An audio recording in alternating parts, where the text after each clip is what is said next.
நிறைய தெரியும். உங்களுக்கு தெரிஞ்ச விஷயத்தையே நான் சொல்லக்கூடாது. தெரியாத விஷயத்த சொன்னா தான் உங்களுக்கு ஆர்வமா கேட்பீங்க இல்லையா? ஐயா ஜீவாத்மா பரமாத்மா. ஜீவாத்மா என்பது நம்ம, பரமாத்மாங்கிறது ஆண்டவன். உங்களுக்கே தெரியும். நம்மளாம் ஜீவாத்மால இருந்து பரமாத்மாவுக்கு போறதுக்கு நம்மளுடைய 6 சக்கரங்கள் இருக்கு. 6 சக்கரங்கள் இயங்கும். மேல தலைக்கு பின்னாடி இருக்கக்கூடிய 7வது சக்கரம் தான் இயங்காது. இந்த 7வது சக்கரை இயங்கிதான் நம்ம பரமாத்மா அடைய முடியும், தெய்வத்தை அடைய முடியும். ஆனா ஐயா வாழும் காலத்திலேயே ஜீவாத்மால இருந்து பரமாத்மாவுக்கு போனவர். அதுக்கு ஒரு சின்ன உதாரணம், மதுரை ஊர் பக்கத்துல மேலநேசநேரின்னு ஒரு ஊர். அந்த ஊர்ல இருந்து ஒரு சித்த வைத்தியர் குடும்பம் இருக்காங்க. அவங்களுக்கு எந்த நோய்க்கு வேணாலும் தீர்க்கக்கூடிய மருந்து அவங்ககிட்ட இருக்க. நீங்க பூ போட்டு எந்த நோய்க்கு வேணாலும் மறக்கக்கூடிய அவர்கிட்ட அந்த சித்த ஓலைச்சுவடியில இருக்கு, எல்லாமே இருக்கு. ஆனா அவங்க அதை கொடுக்க மாட்டேங்கிறாங்க.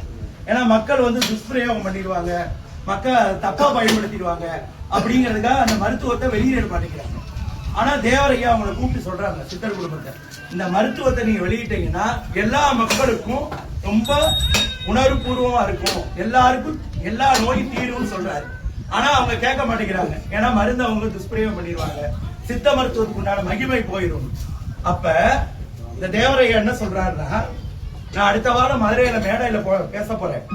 நீ இந்த மருத்துவத்தை பத்தி ஓலைச்சுவடியை பத்தி எல்லாம் சொல்லலைன்னா நான் இந்த மேடையில எல்லா மருத்துவத்தையும் சொல்ல போறேன்னு சொல்றாரு.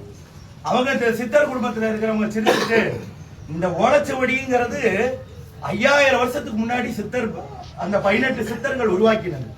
அதை இவர் நம்ம பசுமன் முத்துராமலிங்க தேவரையா என்னத்த சொல்ல போறாரு? அதுல இருக்கக்கூடிய எழுத்தெல்லாம் கிரந்த எழுத்து.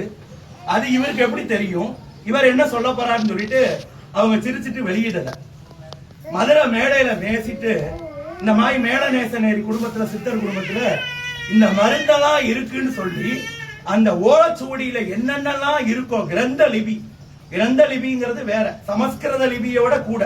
அதாவது தமிழ் மந்திரம், சமஸ்கிருதத்துல மந்திரம் சொல்லுவாங்க, உங்களுக்கு தெரியும். அதை விட பெருசு கிரந்த லிபி. அந்த கிரந்த லிபியில இருக்கக்கூடிய மருத்துவ குறிப்பு சித்தர்கள் 18 சித்தர்கள் சொன்ன எல்லா குறிப்பையும் அங்க மேடையில ஒன்னொன்னா சொல்றாரு. இந்த நோய்க்கு இந்த மருந்து சாப்பிட்டா சரியாகும், இந்த நோய்க்கு இந்த மருந்து சாப்பிட்டா சரியாகும் அப்படின்னு சொல்றாரு. சொன்ன உடனே அந்த சித்தர் குடும்பத்துல இருக்கிறவங்க எல்லாரும் அழுது தேவரையா காலில் விழுந்து, நீங்க மகான், நீங்க தெய்வம், இருக்கும் போதே தெய்வம். ஏன்னா அந்த ஓலைச்சுவடியில 5000 வருஷத்துக்கு முன்னாடி அவர் வாழ்ந்த காலம் உங்களுக்கு தெரியும். அவர் வாழ்ந்த காலத்துல இருந்து 5000 வருஷத்துக்கு முன்னாடி யோசிச்சு பாருங்க. அதை எப்படி இவர் எல்லாத்தையும் சொல்ல முடியும்? கண்ணை மூடினார், எல்லாம் அல்ல தமிழ் கடவுள் முருகனை நினைச்சார், மனசுல எல்லாருக்கும் இந்த மருந்தை சொல்ல போறேன், என் நாக்கில உட்காருன்னு சொன்னார். அது மாதிரி நாக்கில உட்கார்ந்தது, அவர் எல்லாத்துக்கும் சொன்னார். அப்பதான் அது மூலமா தான் மதுரை மேலநேசநேரி இருக்கிறதுல இருந்து எல்லாருக்கும் அந்த சித்த வழிபாடு எல்லாத்துக்கும் வந்தது. இன்னும் நீங்க இது எல்லா இடத்துலயும் கிடைக்காது. தஞ்சாவூர் சரஸ்வதி மகால்னு ஒன்று இருக்கு, அங்க லைப்ரரி, சரஸ்வதி மகால் லைப்ரரி.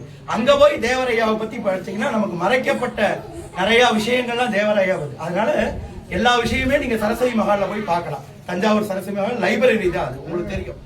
அதனால பரமாத்மா ஜீவாத்மாவிலிருந்து ஐயா பரமாத்மாவானவர். நம்ம எல்லாம் ஜீவாத்மாவில இருந்து பரமாத்மா போறதுன்னா ஆண்டவன்ட்ட போய் சேர்ந்துட்டு அப்புறம் திருப்பி வர முடியாது. ஆனால் அவர் வாழும் காலத்திலேயே ஜீவாத்மாவா இருந்து பரமாத்மாவானது அது ஐயாவுக்கு மட்டும்தான். அந்த சிறப்பு வேற யாருக்கும் கிடையாது. இல்லாட்டினா நமக்கு ஒவ்வொரு பூஜையிலையும் டயம் சுருக்கமா இருக்கிறதுனால நிறைய சொல்ல முடியாது. ஒவ்வொரு பூஜையிலையும் எத்தனையோ சித்தர்கள் இருக்காங்க, 18 சித்தர்கள் இருக்காங்க, உங்களுக்கு தெரியும். எத்தனையோ மகான்கள் இருக்காங்க. எல்லாருக்கும் பால் குடம் எடுக்கிறாங்களா? எல்லாருக்கும் காவடி எடுக்கிறாங்களா? எல்லாருக்கும் அழகு குத்துறாங்களா? எல்லாருக்கும் நடைப்பயணம் பண்றாங்களா? எல்லாமே நம்ம ஐயாவுக்கு மட்டும்தான் நடக்குது. அதுல இருந்தே நீங்க தெரிஞ்சுக்கணும் அவர் எப்பேற்பட்டவர். இருக்கும் காலத்திலேயே ஜீவாத்மால இருந்து பரமாத்மா தெய்வமா ஆனவர். அப்பேற்பட்ட ஐயாவுக்கு இன்னைக்கு திருவாதிரை பூஜையை சமர்ப்பிக்கிறோம். ஓ சரவணா.